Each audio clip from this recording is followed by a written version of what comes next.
Dear students, viewers and the subscribers, welcome to the IAS Mentor. This will be our lecture number 57 in the syllabus, Indian Polity.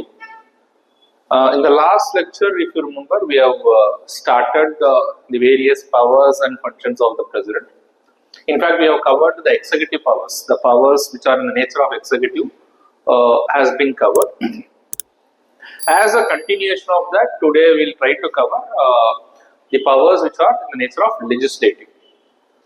So in this way, we will try to cover each and every powers and functions of the President. So that's exactly that we are going to discuss as we move forward. As I already said that this series is going to be extremely beneficial in terms of your conceptual understanding, in terms of the content that is delivered for the students preparing for UPSC IAS examination and also for the students preparing for other competitive examination as well. So with that, we'll move to the next topic, that is the legislative powers of the President. When I say legislative powers of the President, these are all not explicitly mentioned in the Constitution as legislative powers, but the Constitution says that the President is an integral part of the Parliament. And because the President is an integral part of the Parliament, the President does exercise certain powers which are legislative in nature.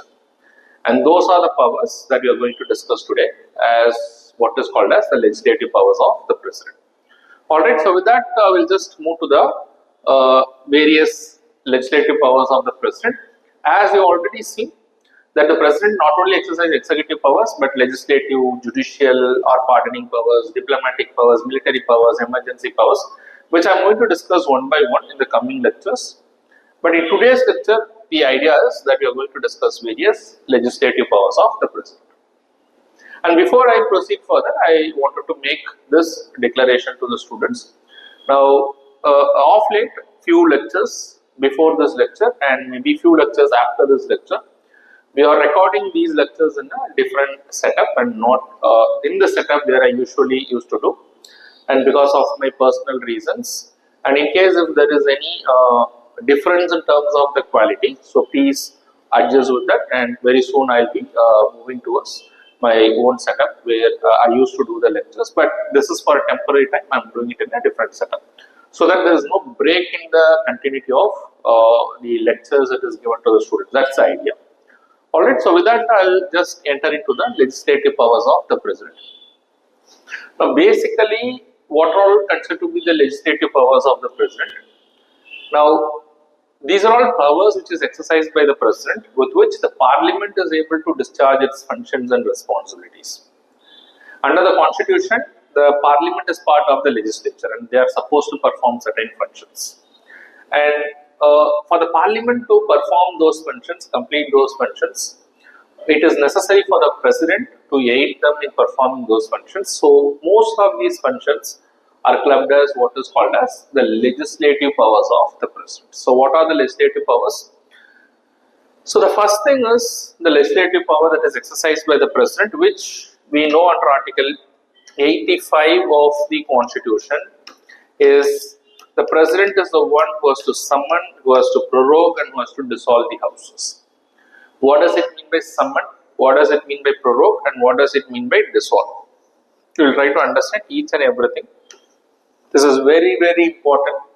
UPSC do ask questions on this particular area. Number of times they have asked it. In the future also they can continue to ask. What does it mean by summon? Summon means calling upon the members to start the session. In fact, in the Parliament, you might have heard that there are different sessions. We know there is something which is called as a budget session. Right now, the Parliament is in the budget session. And it is a President who can summon the members to start the session. Without the President summoning the members to start the session cannot be started. So, calling upon the members to start a session is what is called as summoning. So, summoning the session is done by the President, and then prorogation. So, summoning means calling upon the members to start the session. So, that is basically what is called as summoning. And what do you mean by prorogation? Prorogation means termination of the session or end of the session. That's basically what is called as prorogation. So, it is the President who will summon the session. It is the President who will terminate the session, prorogation of the session. And dissolution of the house means the house itself is dissolved. It is not about the session. It is not about the session is summoned, or it is not about the session is terminated. The house itself is dissolved.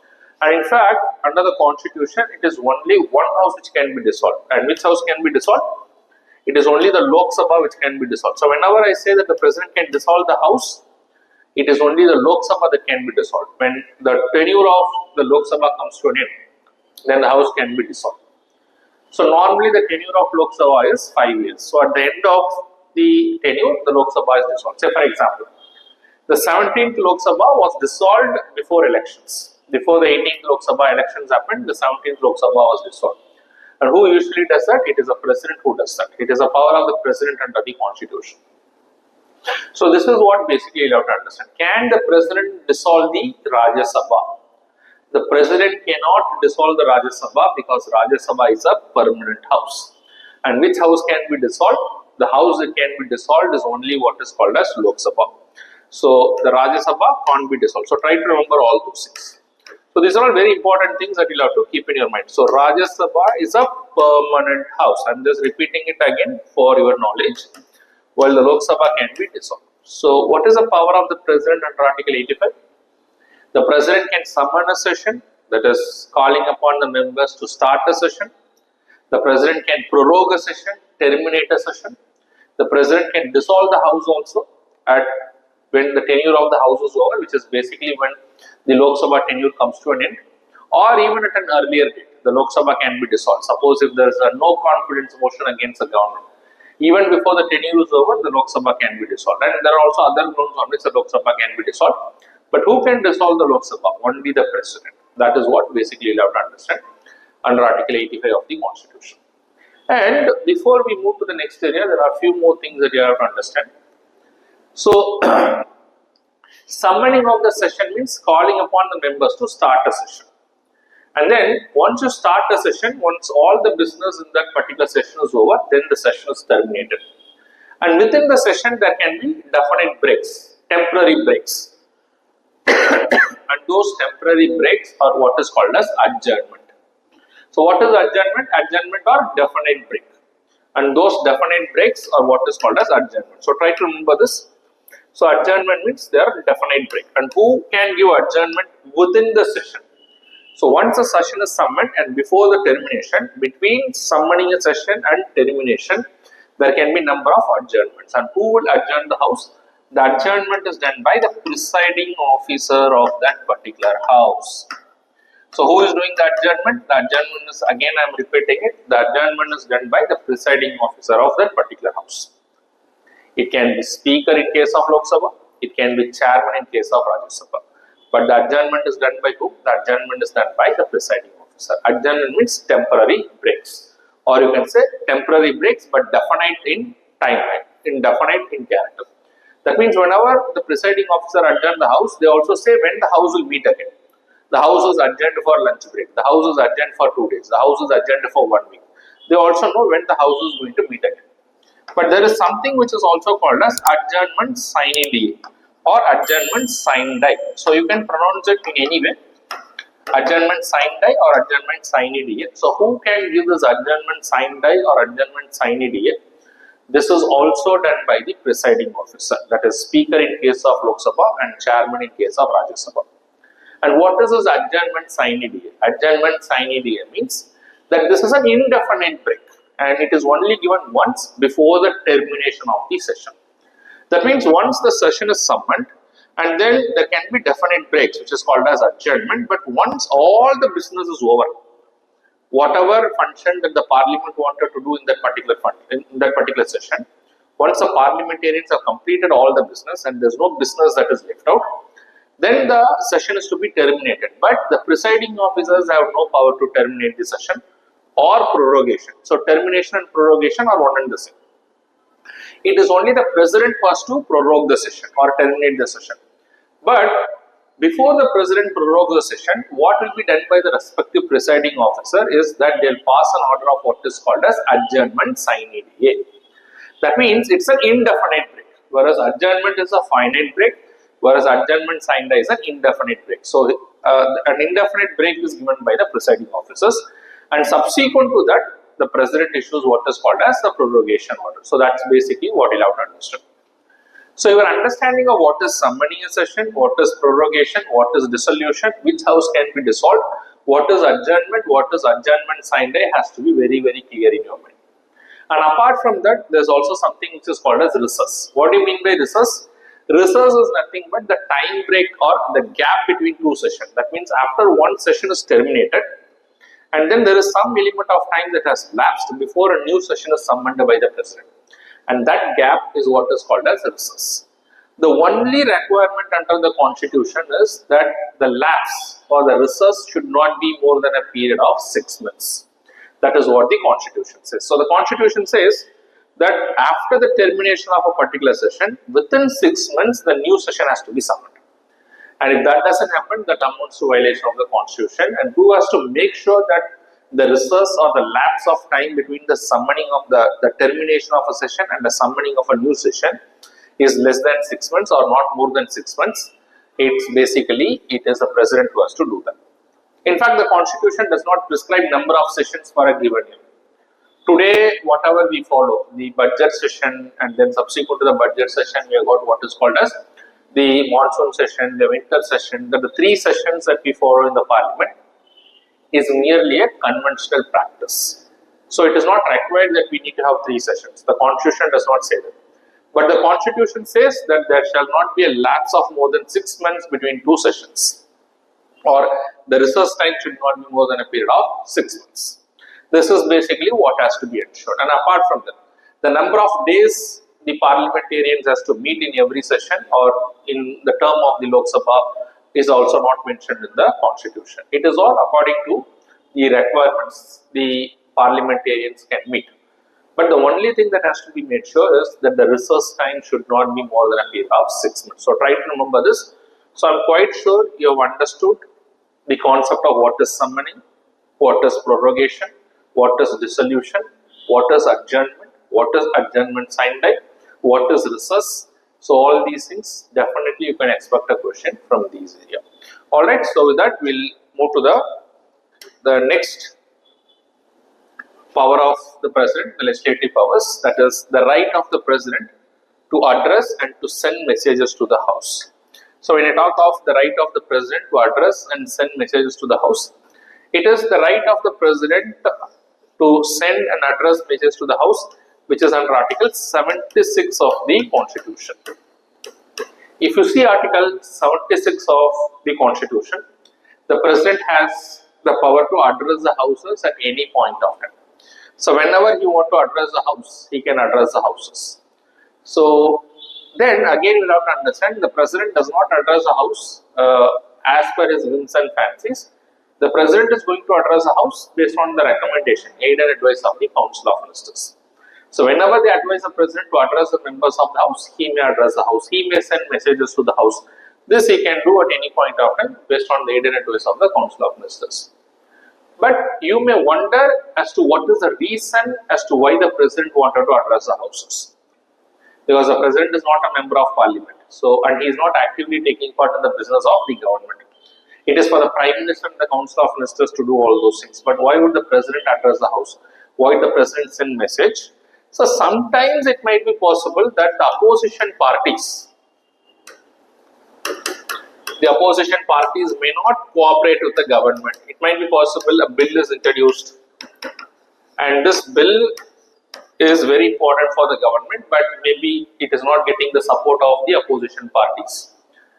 Maybe in the Rajya Sabha, because in the Lok Sabha they may have the majority but not in the Rajya Sabha, and it is not necessary for the government to have a majority in the Rajya Sabha. So sometimes the bill has to be passed in both the houses where the opposition members are not cooperating in the Rajya Sabha. Under such circumstances, probably the ministers might advise the president to make an address in the parliament or send messages to the houses of the parliament. Why the president? Because the president is not seen as a political figure and the president office as a dignity, and hence when the president sends a message, it might be considered by the opposition parties out of respect. So probably that is a way by which the government can convince opposition members as a last resort sometimes. So these are all the times when the government might advise, the Council of Ministers might advise the president to send message or to address houses, and when he can do it at any time. So this is the power that is given to the President under Article 76.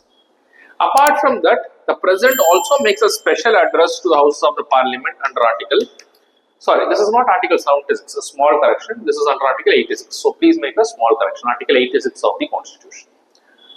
I am extremely sorry, Article 86. Apart from that, the President can also make a special address to the Houses of the Parliament under Article 87 of the Constitution.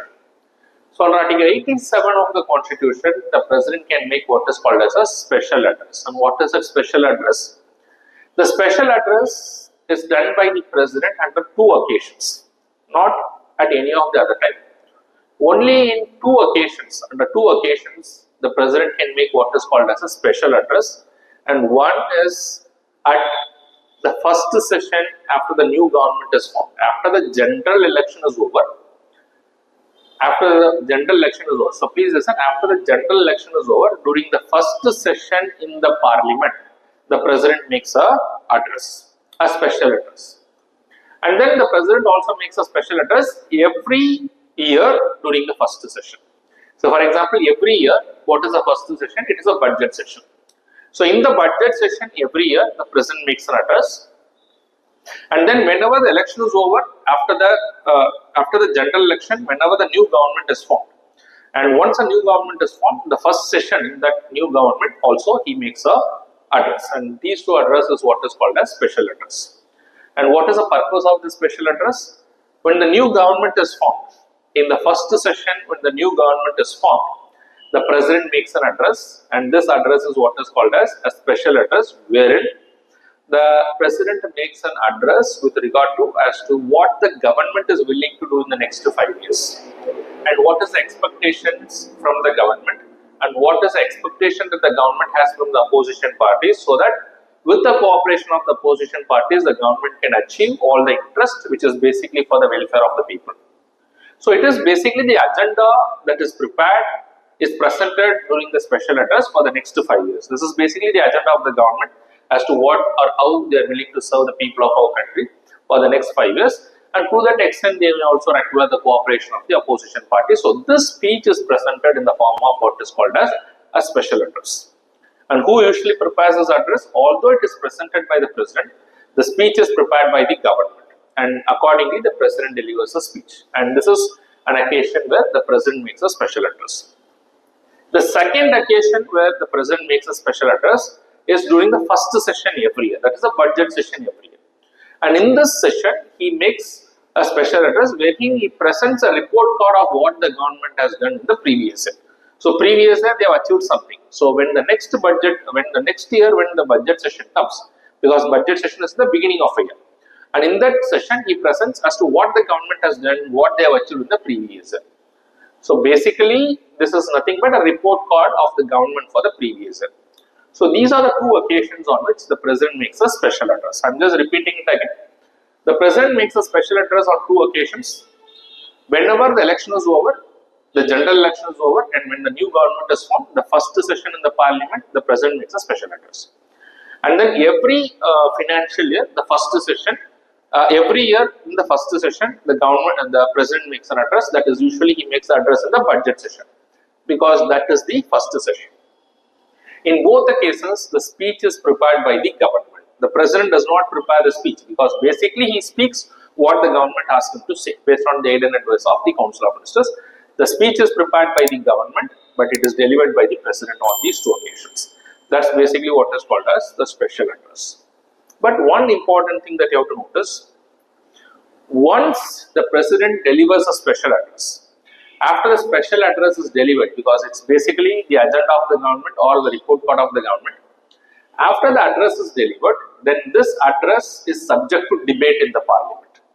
Because not necessarily the opposition members have to agree with what the President said, because it's nothing but what is prepared by the government. So once the address is over, this is subject to a matter of debate in the Parliament. That means after the address is over, this is put to vote in the Houses of the Parliament. In fact, it is put to vote in both the Houses of the Parliament. When it is put to vote, and it needs to be passed with what is called as simple majority. So whenever a special address is made, then there is a voting on this particular address, and that voting is what is called as motion of thanks.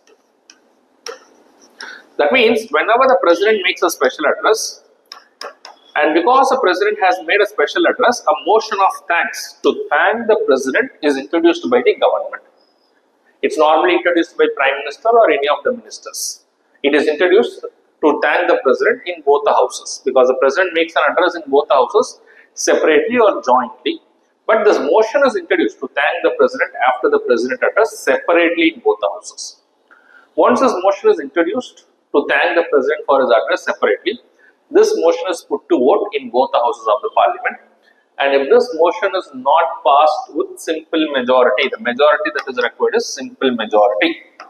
And if this motion is not passed with simple majority, then the president has to, once this motion is not passed with simple majority, so this is very important, then it is automatically deemed to be what is called as a no confidence motion. So this is what is very important. This motion has to be passed. Once the motion is not passed, it is automatically deemed to be a no confidence motion if this is not passed in what is called as Lok Sabha. But if this motion is not passed in the Rajya Sabha, there is no problem to the government, because the government need not have majority in the Rajya Sabha. If this motion is not passed in the Rajya Sabha, it is merely an embarrassment to the government if the government takes it as an embarrassment. Otherwise, it is not even an embarrassment. But if this motion is not passed in the Lok Sabha, then it is automatically deemed to be what? A no confidence motion, and the government has to resign. So that is why that the motion of thanks has to be definitely passed in what is called as the Lok Sabha, because otherwise it is automatically deemed to be what is called as a no confidence motion. So I am quite sure that under what circumstances the special address is made, and then the right of the president to address and send messages during normal occasions, it can be at any time. But in both the cases, it is all done based on the aid and advice of the Council of Ministers. Alright, so with that, we'll move to the next legislative powers of the President. So come to the next legislative powers of the President. It is also the President who appoints a presiding officer in case of Lok Sabha and Rajya Sabha if the office falls vacant. That is what is very important. So normally what happens, so who is the presiding officer in case of Lok Sabha? It is the Speaker. So who is the presiding officer in case of Lok Sabha? Normally, as per the constitution, after the election to the Lok Sabha is over, the Speaker is elected from among the members of the House. So it is the member of Lok Sabha who is elected as a Speaker. And then after the Speaker is elected, the Deputy Speaker is also elected. So what are the constitutional provisions and other things related to the election of the Speaker? I will discuss that later when I take up the topic of presiding officer. That's not the agenda right now. But the point here is, whenever the Lok Sabha election is over, the Speaker is elected from among the members of the House. And after the Speaker is elected, the Deputy Speaker is also elected from among the members of the House. So whenever the Speaker is not there, so if the Speaker suddenly dies or there is a vacancy to the office of the Speaker, the Deputy Speaker acts as a Speaker till the time the new Speaker is elected. But it might be possible that at some time there is vacancy to the office of the Speaker also, and there might be vacancy to the office of the Deputy Speaker also. I am talking about the vacancy. The word vacancy is very important. I am not talking about the absence. Absence is different from vacancy. Absence means there is somebody who is Speaker or the Deputy Speaker, but they are absent on a given day. But when I say vacancy, there is nobody who is called as Speaker or Deputy Speaker. So the point is, when there is vacancy to the office of the Speaker, the Deputy Speaker acts as a Speaker. But if something happens to the Deputy Speaker also, therefore there is vacancy to the office of the Deputy Speaker also, under such circumstances, the President can appoint someone from the members of the Lok Sabha to act as a Speaker. So that is what basically you will have to understand, till the time the new Speaker is elected. So this is what basically you will have to understand. So similarly, you can appoint the presiding officer in case of the Rajya Sabha also. So normally, in case of Rajya Sabha, who is the presiding officer? It is the chairman of Rajya Sabha, who is none other than the Vice President of India. So whoever is elected as a Vice President, he automatically becomes the chairman of Rajya Sabha in ex officio capacity.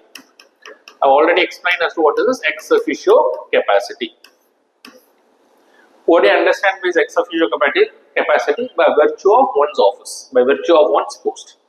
So someone who is elected as the Vice President, who automatically becomes the chairman of Rajya Sabha. That's basically what is called as the ex officio capacity. Alright. So this is basically what you'll have to understand. So whenever the vice president is acting as a chairman, from among the members of the house, there's also one deputy chairman who is elected.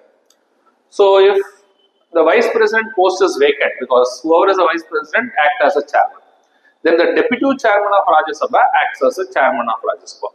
But if the deputy chairman post is also vacant, then under such a circumstances, the president can appoint any of the members of Rajya Sabha to act as the chairman of Rajya Sabha. So this is what basically you have to understand. So the key word is when the office falls vacant, not at the other times. And apart from that, it is also the power of the president to appoint or nominate members to the Rajya Sabha. In fact, under the constitution, the president can nominate 12 members to Rajya Sabha. So not more than 12 members can be nominated. So usually these are members from the areas of art, science, literature, social service. Say for example, Mr. Sachin Tendulkar was nominated to Rajya Sabha. Today P.T. Usha is nominated from Rajya Sabha to Rajya Sabha. So these are categories of people who come under arts. So people who have done significant achievements in the areas of art, science, literature and social service, they may be preferred and they can be nominated to the Rajya Sabha. But again, this is not a discretionary power of the president. This is to be done by the president on the aid and advice of the Council of Ministers. So that's basically what you'll have to understand. So these are all some of the powers which are exercised by the president. But these are all powers which are all legislative in character. Now, why this power was given to the president, or why there is a provision for nomination? So that there can be broader discussion. So people who are having knowledge in these specific areas, they can bring a lot of inputs, and therefore they can help in making better legislations and policies which can be beneficial to the people of India. So therefore the nomination was allowed, and that power was given to the president, but not the discretionary power, but based on the aid and advice of the Council of Ministers. Alright. So these are all some of the important legislative powers. You'll have to keep it in your mind. Apart from that, it is also the president who decides the question of disqualification of the members of the parliament. In fact, there are a lot of provisions in the constitution by which the members of parliament can be disqualified. Say for example, some of the provisions based on which the members of the parliament can be disqualified. It includes some of the grounds like somebody gives up the citizenship, because they can be a member of parliament as long as they are holding on to the citizenship, or somebody becomes an insolvent, undischarged insolvent, or somebody engages in what is called as an office of profit. I will discuss about all those things at a later stage. Some of these things has been already discussed, some of these things are not discussed. But any member of parliament can be disqualified to be a member of parliament even after they get elected as a member of parliament if they fall under any of these categories. This list is not exhaustive, there are other things also. So some of the grounds for disqualification is mentioned here. Somebody is not giving up their citizenship after becoming an MP. Somebody turns to be an undischarged insolvent after becoming an MP. Somebody is engaging in office of profit after becoming MP, then they are liable to be disqualified under the constitution. But who is authority to disqualify them as a member of parliament? It is the president. But the president does not do it on his own. The president can do or disqualify the members on these grounds, but on the recommendation of the Election Commission of India. So these are all the basic things that you have to understand. But not every disqualification is done by the president. Say for example, if any member of parliament is to be disqualified on the grounds of anti-defection law, there is a specific law which is called as anti-defection law, very important topic which I will subsequently discuss. If any member of parliament is disqualified on the grounds of anti-defection law, then in those cases it is done by the presiding officers of the respective house, not by the president. But most of the disqualification of the MPs and the members of the parliament, be it Lok Sabha, Rajya Sabha, is done by the president. And on whose advice it is done or whose recommendation it is done? It is done on the recommendation of the Election Commission of India, but not in case of anti-defection law. And the grounds for disqualification is also not exhaustive. There are few more things, but I will do that when I take up the legislature part, not in the executive part. Alright. And then it is also very important that only with the prior recommendation of the president, certain bills can be introduced in the houses of the parliament. without the recommendation of the president, you cannot introduce a bill in the parliament in the first place. As per the constitution, it is not required that whenever a bill is introduced in the constitution, you need to take the prior permission of the president. That means only when the president permits, you can introduce a bill. Otherwise, you cannot introduce a bill. That is basically what you have to understand. But however, try to understand, not every bill is introduced in the parliament with a prior recommendation, but certain types of bills to be introduced requires prior permission of the president. For example, any bill that is introduced under Article 3 of the Constitution. What is the bill that is introduced under Article 3 of the Constitution? Bill that is intending to reorganize the states. Any bill under Article 3 of the Constitution. Any money bill that is introduced in the parliament. Certain types of financial bills that is introduced in the parliament. So, any bill under Article 3 or any bill which is a money bill or any bill which is mostly a financial bill or certain types of financial bills. To introduce all these bills in the parliament, you need to take the prior recommendation of the president. And unless until the president gives a permission, these bills cannot be introduced. And then if the bill is not introduced, it cannot become an act. So all these bills or all these functions are in the nature of what is called as legislative functions. And again, this is not a discretionary power of the president. The president gives a recommendation to introduce a bill based on the aid and advice of the Council of Ministers. So if the Council of Ministers advising to introduce a bill, he may give the recommendation to the money bill. If the Council of Ministers advise him to give a prior recommendation or approval to introduce certain types of financial bills, he may do it. So this is again based on the aid and advice, but the president has to do that. Only then you can introduce such bills. So these are all in the nature of what is called as the legislative powers. Alright. So these are all the basic things that I wanted to discuss today as a part of his legislative powers. Apart from this, there are also certain other powers which the president exercises in the form of legislative powers. Say for example, the president power to exercises veto powers. That is, whenever a bill is presented to the president for his assent, will the president have to give the assent or he can exercise the veto powers? So that is one important area which is also part of his legislative powers, but I will deal that in a separate lecture. And apart from that, the president has got what is called as ordinance making powers. Say for example, ordinance are nothing but executive made laws. So that is again a legislative power of the president. So both the veto powers and the ordinance making power, I will do it in a separate lecture because it's a big topic. I will do it in a separate lecture. Again, they are very, very important. So in the previous lecture, we have covered what is called as the executive powers. And in this lecture, we have partially covered what is called as the legislative powers of the president. But there are two important topics which is still pending, which is the veto powers of the president and the ordinance making power of the president, which is also part of the legislative powers, which I will do it in a separate video. Alright. So with that, we are almost coming to the end of this lecture. But yes, I wanted you to solve this question before we wind up the lecture. So look into the question. Consider the following statement. Statement 1. Only the president can summon the session of the parliament under the constitution. So is it only the president who can summon the session? So 2. The number of sessions are prescribed in the constitution. Is it prescribed in the constitution? The president is an integral part of the constitution. Is he an integral part of the parliament? So how many of the statements given above are correct? So 1 only, 2 only, 3 only, none of the above. So if you have watched my lecture very carefully, this question is not very difficult for you to answer. So with that, I will wind up this particular session. So please do put your answers in the comment box. That's the only way that I can interact with the students. And please do put your critical comments also. Please do put anything that you can think that the way that the course can be improved. So all those things will give a lot of insights as to what can be done better for the benefit of the students.